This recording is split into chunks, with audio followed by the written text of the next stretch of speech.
ఆ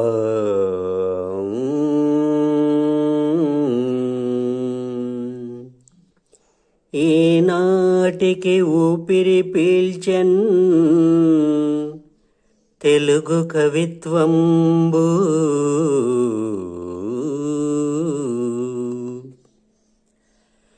మేటి కవీంద్రుల సురేంద్రుడొకడుగ పేరుగాంచెన్.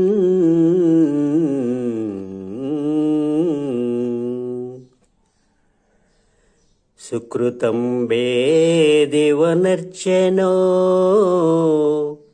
తెలుగు పలుకు పూబోడిన్. నేటికి ప్రభవించితివి కవిమిత్రమా, నీవు అలనాటి అభినవ కాళిదాసుడవో, నేటి కవి వాల్మీకి వారసుడవో.